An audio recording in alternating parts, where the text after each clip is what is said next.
everyone. I'm Leslie Cornwell with Empowering Midwifery Education. This section has to do with creating your mastermind team. A legal disclaimer we put at the beginning of all of our presentations. This information is for general and educational use only. We try to keep our information as accurate and timely as possible, but make no promises and guarantees it works for your unique situation. So the course objectives, the students will be able to verbalize exactly what is a mastermind team, the common types of mastermind teams you can create, the core principles involved in a mastermind team, very 5 essential rules with creating your mastermind group, characteristics each member you have to consider, and then the 9 tips that make a mastermind group successful. So why is this topic important? It's really a powerful tool to have mastermind groups in your life. With my consulting business, we really talk about creating mastermind groups for your business success, surrounding yourself by the experts you strategically have chosen, that accountant, that lawyer, that financial planner, that marketer, that business consultant, that mentor, the list goes on and on and on. But we talk strategically about the power of mastermind groups because they allow you to collaborate on projects, they allow you to take things to the next level, they allow people to share their struggles and successes in a safe, non-competitive environment. You can have a mastermind group of like-minded colleagues that are all building great midwife practices. You can have a mastermind group in practically anything. It gives you a sense of community with like-minded individuals with a core support goal in mind. You bounce ideas off each other, you have a different perspective, you solve a problem, you face challenges and support each other through the ups and downs of your goals, your visions, and where you want to go. So let's go to the basics. What is a mastermind team? It's a collection of people who meet regularly to share their ideas, work on projects, strategize how to grow personally and professionally on a core theme. So you can have many different mastermind groups. You can have ones with a bunch of midwives getting together. We meet once a month. We want to be able to have a safe environment for peer review, to train, to grow with each other, to talk about our struggles and our strengths and where we want to go in a very collegial professional relationship. You can have mastermind groups for your student and your training and study groups, and you're trying to do a coalition of changing the community and birth advocacy and healthcare system, and there's just so many ways to pull together these amazing people to make great things happen. You can meet together weekly, you can meet together monthly, you have accountability to each other of what's going to get created. You just are making great progress, and don't get overwhelmed in the day-to-day decisions and the task involved. You break it up over time and you make an end goal of whatever is the purpose of that mastermind group. I'm on a couple mastermind groups where there's 4 people we strategically picked, and we all are women with similar age kids. We're in that 30s, and we just started our businesses the last 2 to 3 years. We're all birth advocates in different capacities of the industry, and we really challenge each other. We give different angles, we give different perspectives based on our, one's a midwife, one's a doula, one's a childbirth educator, another one is a consultant. And it's really amazing to have these ladies that can relate to being a mom, being a business owner. The industries, we're very passionate about supporting women, but we all have different expertise and backgrounds to do it. So you want to find people that are goal-oriented, success-driven. They want to help out the cause, whatever shape and form it is. You can have advisory boards for your practice. You can have, for nonprofits, you want to get in the community going. You can get a board of directors. You can have your own personal board of directors. Like, for your personal life and your business, like, it's whatever you want to do. The sky is the limit. I joke, like, we have a family mastermind team. Like, my kids and my husband, we meet together. We act like our family is a mini business, and we make challenges for each other, and we set goals, and we talk about vacations together and how we're going to get there and what we have to do to make that happen. And is it financially barriers, or is our kids have to accomplish certain things? Whatever it looks like, it's really fun to have a mastermind team in whatever level of your life you want. So there's different kinds of mastermind groups. Typically, they have 4 to 8 people, as small as 3 and as large as 100. It just depends on the purpose and how big of a project it is. I find that having 3 to 5 is that nice area for most midwives and most of the birth advocacy projects that I'm involved in and typically consult about. You need to have clear expectations of why everybody's there, what is the end goal, what's the mission, what's the vision, what are we going to accomplish, and how are we going to support each other. So everybody has clear expectations of when we're going to meet, what the professionalism is going to look like, and that candor among each other, so that we can all have a good working relationship. So here's some of the more common types of mastermind groups. You can have business mastermind groups.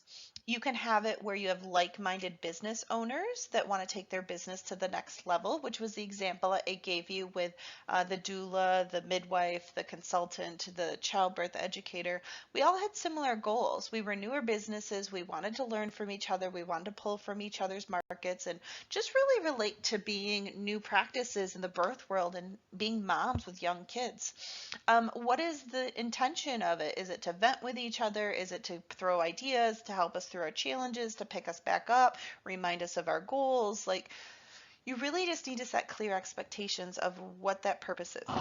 So you can have business mastermind groups. You're the owner and you surround yourself by a office manager, a director, a marketer, a biller, a receptionist, a birth assistant, midwives on the team. Like, who do you want on your master team? It's similar to a staff meeting, but there's very purposeful things, and it's typically higher level organization administration team support. You can have just a mastermind group for other women. You can have it for business owners, for moms that just need a support system for all the things they're working on. Maybe you have midwives that work in the hospital setting and they want to open businesses. They all have side hustles. Maybe they aren't women that have any background together, but they all have common goals that we want to challenge each other. We want to have a girls' night out, but not have all the strings attached of the friendly relationship because we're busy. We just, once a month, we're going to have a book club. We're going to have a retreat weekend we go to once or twice a year together. We're just going to really be women and pick each other up and help support each other through these life stages. So the sky is the limit you can create. You can have it among business owner to business owner. You can have it among maybe midwives in your community. You do it and talk about your guys' finances, fee schedules, your marketing campaigns, who's your ideal client. So you guys can all support each other and do some cross referrals. And so maybe once or twice a year, you get together with all the midwife directors for the hospital systems in the community, or the midwife business owners in the community for birth centers and home birth practices, and you guys support each other. You hold up to the goals, you learn about each other. This is the goals for our practice, this is the goals for our clinic program, and did we accomplish them? Where were our near misses? What were the strengths and the pitfalls of the last year and since we met last time? And you utilize it to whatever you want it to be. Masterminds that are for creative acquisitions are really, really fun because you want to brainstorm, you want to throw ideas. We have a challenge in front of us. Our community doesn't have enough midwives. Our US doesn't have enough midwives. The world doesn't have enough midwives. You get together these really cool people that have different aspects and perspectives and skills and experience, but you have a common goal and purpose together. You make it a positive, enlightening. There's no stupid questions, there's no stupid answers. You have a challenge to fulfill and fix, and everybody in this mastermind group has a common theme of also wanting to solve that problem with you. So this tends to be really fun for how do we make midwives more accessible? There's 1,000 different barriers, but how do we tackle them? What makes the most sense? How can we tackle them all at once? How can we get some momentum to get our consumers and our communities to change the legislature, to change the insurance reimbursement, to get more midwives out there? Like, all these barriers, you're going to figure out creative ways to solve them and which ones make the most sense to tackle first. So digital marketing mastermind groups, this one is fun because you want to look at how can you improve in today's world and SEO and so many ways you can market online. You need pretty much a team of marketers nowadays. It doesn't do any good. Having just one marketer because it's unrealistic to ask them to understand social media, to have them understand website, to have them understand SEO and algorithms and funneling and engagement and community outreach and the list goes on and on and on. So you really want to have people involved that know the community. You want to have a consumer on this mastermind group. You want to have people on your staff. You want to learn your ideal clients really well. Make a strong marketing campaign that is within your budget and meets the goals of what you want it to happen. You can have this as just a couple people. You could have it as 4 or 5 people, but you want to have a few key people and have regular meetings about your marketing and how it's going to support your practice and where you want to go. So there's some very core principles to mastermind groups. I've already hinted at a lot of them. You want high respectable people, high achievers, creative, professional people. They are committed to the cause. They're respectful of the time. They're never late. They always show up. They have a certain level of engagement and professionalism to them. That is one of the keys to make a mastermind group successful. Whether you're paying them because it's an accountant, it's a lawyer, it's a financial planner for your business mastermind, or whether it's friends and colleagues and mentors, and you all have a common theme of you're not getting paid, it's a nonprofit you're creating because you see the massive need in XYZ. And so you have to make sure you're highly committed to each other, to the goals of the mastermind group, and to that long term longevity that's desperately needed for a mastermind group to be successful. So confidentiality, you got to be able to respect by HIPAA and conversations you have about patients, and that you're not going to hold it to them, and have different perspectives of who they are and how you talk about them in the community. You have to have confidentiality when you're doing those midwife peer-to-peer groups. You have to be respectful on both directions. They're going to tell you about their near misses and their bad outcomes and their learning deficits because they want to grow from you. They want to learn from you. And it takes courage to be on these type of groups. So confidentiality is the utmost importance in some of these aspects. And you really, I mean, if you're going into being hired as an accountant, a consultant, you're going to respect the privacy of their mission, their business, whether it's a personal endeavor or you have signed a non-disclosure agreement. Confidentiality is the utmost important in a mastermind group. Being willing to give advice, to receive advice, to look at different perspectives. Because if you come into a mastermind group that I just want everybody to do what I say, I'm the boss, you listen to me, it's not really a mastermind group. That's a staff meeting. It's a chain of command thing. Mastermind groups have to have people of different perspectives and expertise, and you have to give everybody equal amount of time to throw their ideas and suggestions, and not have one person giving all the ideas, but then they're not getting anything back from the group because it's not going to work long term. I've been on a few groups where I could do circles around everybody that was on there. I'm the one always giving advice. I'm the one that they're growing from. It was more of a mentoring session where I was the lead versus a mastermind group because they weren't at the level yet to challenge me, to give me constructive advice because we were just not in the same playing field. So you have to think of what's the purpose, what's the intention. And it's okay if you just want to get a bunch of people together, you want to mentor some students in your area, you want to help a bunch of people open a business that have never done it before and you've done it for a long time, you want to be a midwife and you want to help precept a bunch of midwives, that's okay. But a mastermind group tends to have people that are in very similar calibers of where they are in life, where they are in their business, where they are in their skill set. Maybe they're different skill sets and different perspectives, but you want to be able to challenge each other pretty equally. So there's 5 essential rules to building a mastermind group. You want to pick the members wisely, whether it's for your business and you're picking the right accountant or lawyer, it's fellow midwives in the community. It's getting people on your staff that you're going to have high level conversations of where the organization's going to go. You need to pick and choose these people with thought of what is this relationship going to look like for the next weeks, months, and years to come, because it's a long-term thing. You're not going to meet together one time and call it done. You guys have common goals and themes, and it's a lifelong journey. So you really have to think of who are people I can grow with, who are people I can trust for the years to come, and feel more comfortable and confident of telling them my strengths and weaknesses throughout this journey, and that it's going to be respected and it's going to be entrusted to not be passed on to everyone, kept in that comfortable, safe environment. You want to set ground rules right away, clear expectations. What is the purpose of the mastermind group? What is it like? I've stumbled making mastermind groups, and that's okay. I've picked people that were in two different age spaces, two different alignments of goals, and people that just we kind of were more getting together as girlfriends than really a mastermind group. So you just have to learn and have clear foundations of what is our purpose, how often are we going to meet, how long are we going to meet for, what's the agenda going to look like, what is everybody going to do, what are we going to bring to the table, why are we meeting together, are we going to hold each other accountable, is this a brainstorming session, is this a venting session, is this a place where we're going to learn from each other and do some skills and trainings together.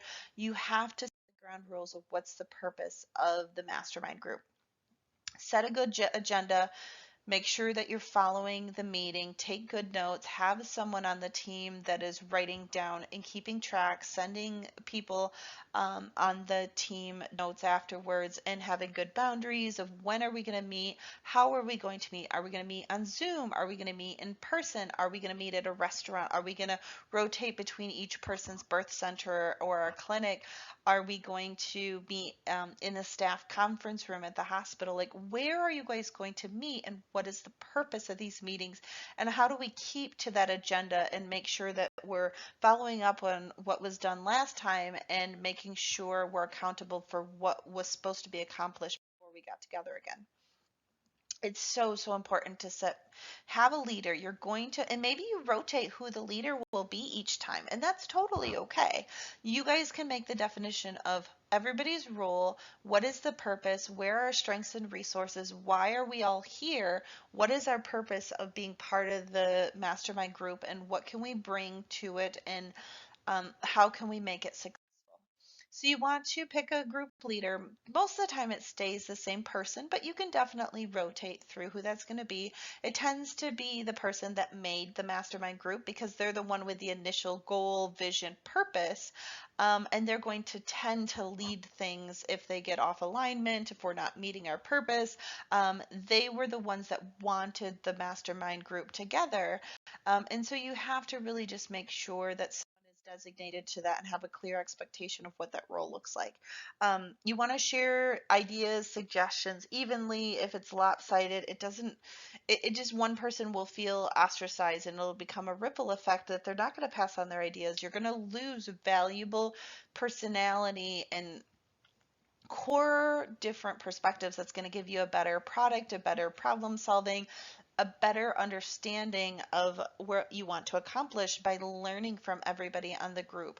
It's going to take time. It's a work in progress, but I encourage midwives to make mastermind groups within their business, within their personal life, within their families. Like, there's so many possibilities of how a mastermind group can help. So there's key characteristics of each member to consider. When you're picking someone, you want to know, can I relate to them on a personal level? Can I trust them? Can I be vulnerable around them? Do we have stuff in common? Is it somebody that I can open up to? How often are we going to get together? Are we going to have, they don't necessarily have to have common interest and hobbies and experiences, but you're going to have to be able to feel comfortable and connect with them. If you've got such extreme, you're a go-getter, you're high achiever, and this person never shows up for work, is fired all the time, they have no interest in starting a business, and you're a high achieving business owner, they don't have an alignment in the goals and purpose of why they're at this mastermind group, they're probably not the best to be there. When I say you want to have similar experiences, that's a very vague word. You have to have similar experiences on the core purpose of this mastermind group. So, for example, if you're putting a mastermind group together for your business, they all have to have similar experience in helping out a midwife practice, helping out a birth center, being able to help a small business owner. If they're a lawyer, you're not going to pick a lawyer that does estate planning. You're going to pick one that has experience in small business ownership.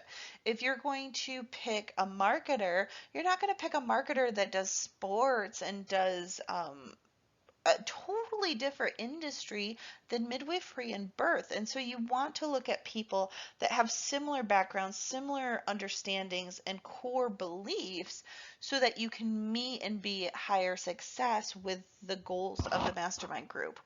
You don't want people that are exactly the same because you're not going to grow. You're not going to challenge each other.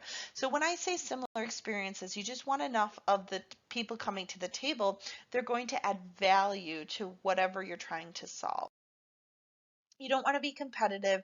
You want this to be about learning, supportive, positive, respectful environment. So if you have a bunch of people that don't like each other and they think, they're a terrible midwife and I never refer people to their practice and vice versa, it's going to be very difficult to have a successful midwifery mastermind group with someone you don't get along with and someone you pretty much consider your competition and would never interact with. You need to find like-minded people that maybe they have a different style and a different type of ideal client they serve, but you have the same core missions of what you want to change and what you want to make happen in the community. And those barriers, you all have the same challenges of how you serve your families. Can we solve these problems together? So here are 9 tips to make a mastermind team successful. You want to define the group. You want to put clear expectations. You want to talk about why we're getting together. What is the goal? What is the mission? Are we going to meet together weekly, monthly? Whose responsibility is to be the lead? Are we going to rotate it? Who's going to keep the agenda and keep notes from our meetings? How are we going to keep each other accountable? How are we going to communicate with each other? Where are we going to meet? What does the boundaries look like? What is the purpose of this group and everyone's role in it? You want to choose the members of the group very carefully. You want to make sure you're picking people that will challenge you. The joke is always you want to be the weakest person on a mastermind group. When you make friends and when you challenge people, you want to grow the most from the mastermind group. I don't know if you've ever heard, but you tend to be the average income of whoever you surround yourself by. And that's the same with mastermind groups. You're going to be probably the average of the success and the goal setting and the ambition of the people in the mastermind group. So think about these people, think about where they're at, think about where they're going, think about, are you guys a good fit for whatever the purpose of this group is? You want to think about their easygoing, their decision making, they're positive, they're optimistic, they're challenging, they're respectful, they're patient, they're very intuitive. These are key traits of people you want in your mastermind group. You want to give and take. You don't want someone that talks all the time. You don't want someone that's not going to speak up if they're an extreme extrovert and an extreme introvert. You want to talk about who can participate, how you're going to participate, and can they commit to a weekly meeting? Can they commit to a monthly meeting? Are we just going to do a book club? Are we going to make a big organization to change the world of midwifery? Like, what is the purpose of this? Think of it as a manageable size. Depending on your drive and how big the project is, you may need 20, 25 people in the group. You may need 5 people in the group. You need to look at purposefully because you don't want it to get overwhelmed, and the whole point is to grow together. If it's too big or it's too small, you want to make sure it's successful for its purpose. You want to prepare ahead of time. You want to have purpose. You want to have good accountability. You want to have a good progression of where the group is going in your different things. So if this mastermind group is to grow skills, to look at near misses, to have business efficiency, it's professional development because we all want to eventually be directors at our different practices in the hospital settings. And we just started as new graduates. How do we get there? What trainings do we need? What committees can we be on? What projects can we work on to get us those leadership skills and quality to get to where we all want? You want to look at different articles, you want to look at different ways to support the team, do some research on websites to get perspective on each other's businesses, their followers, their ideal clients. Maybe you guys are reading a different book that can help each other out. You want to just pass on great resources you've all learned about since you've met last time. So you want to put great structure and responsibility. There's no right or wrong way to hold a meeting. There's no right or wrong way to someone always running things and how it's run, and having a consistent flow and clear understandings with everybody on what will be accomplished is really, really important. So you want to encourage everybody to just be professional, listen to each other, and be honest. If someone doesn't like your idea, you have to have a safe, supportive environment that they can say that to you without feeling retaliation, to feeling like it hurt your feelings. Like the whole point of this is so we make everybody grow and succeed together.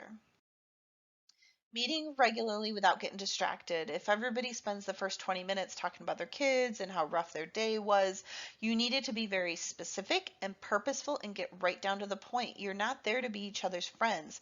You are there to accomplish a common goal you guys all put together. So you really have to realign, and maybe someone on the team is that person that says, "Okay, I'm redirecting us. We're not keeping to the agenda." Like you're always showing up 10 minutes late. We can't have you on our mastermind because we can't be as productive as a team. You start out really not actually talking and accomplishing anything. You come and you say you're going to do these goals, but then when we meet again, they don't happen. So we really need to make sure we're free from distraction. We're meeting regularly, whether it's online, we have a quiet, safe place, we have a birth center to go to, we have a coffee shop, we have a conference room. Like, where is a safe environment that's free from distraction? So, like, I have a couple mastermind groups. We do them at 8 at night, and it's very difficult because the kids and putting them down and trying to find a quiet place, and it's the end of the day, you're tired. Like, think about it. When are you the most productive in the day? Your mastermind groups might make sense to me at 8, 9 in the morning versus 8 at night, because you're not going to be nearly as productive. You're not going to retain things. You're not going to come as much creativity because you're tired and exhausted. So you really want to make sure you're picking a good, safe place to meet. If you're doing a virtual meeting, it's okay. But I do love, especially for trainings and for large scale projects, when you get to meet together, you get more personable, you get more emotions, you get more interactiveness that you just can't do online. So it just depends on what is the intention of this. But if you all live really far away from each other, it just may not be realistic to have in-person meetings. Especially with COVID, I think we're getting a lot more familiar of utilizing online support and resources and meetings together. So having key facilitator skills, someone that can write, someone that can lead, someone that can really help to take charge and remind everybody, hold accountability. If we set this rules and agenda, this person is going to enforce it and remind everybody what our expectations are. We want to have real strong skills for the leader. It could be the person that created it, or they may be a weaker person in the group and they found and recruited someone for their mastermind group that they want to be the facilitator. So you really just have to think about this carefully, and maybe it's going to be a rotational thing. Every 3 months, you're going to be the leader, then I'm going to be the leader. Um, there's really no right or wrong way to do it. So you want to prepare ahead of time. You want to make sure everybody's participating. You want to make and hold everybody accountable. You want to have a clear expectations so that you're not all fumbling and saying, "Sorry, it's been busy. I didn't get this accomplished." Like, "I didn't check that email. Sorry, I didn't look at that resource we were all supposed to look at. I didn't read the book that we all talked about reading last time." Like, you need to be prepared so that you can be the most productive and accountable to and respectful to the members of your team. Make changes as needed. If all of a sudden the holidays are too busy, you need to rotate and adapt your mission, you need to restructure. It's okay to change things and change the agenda, change the purpose as time goes on, but everybody just has to be on the same page, and you have to be accountable for those changes as a group. So just as an overall summary, having a mastermind group is a very, very powerful tool for anybody within your family, your personal life, your business, your career, your job as a midwife. Like, mastermind groups can be any shape or form. They allow you to leverage business owners, to leverage colleagues and mentors around you, and you're going to bring value to the table and they're going to bring value to the table. You're going to create better products and systems and ideas to solve problems far better than trying to do it on your own. So we really have to be careful that the whole point of a mastermind group is to create a win-win situation. We have accountability, we're following our agenda, everybody's doing what they were told they were going to do based on what they were going to bring to the table, and it has a long-term success, and you're going to make momentum changes in your community, in your business, in your healthcare organization, in your family life because you made a mastermind group. So it's really important that we support each other, we encourage ideas, we grow, and we build a friendship among each other.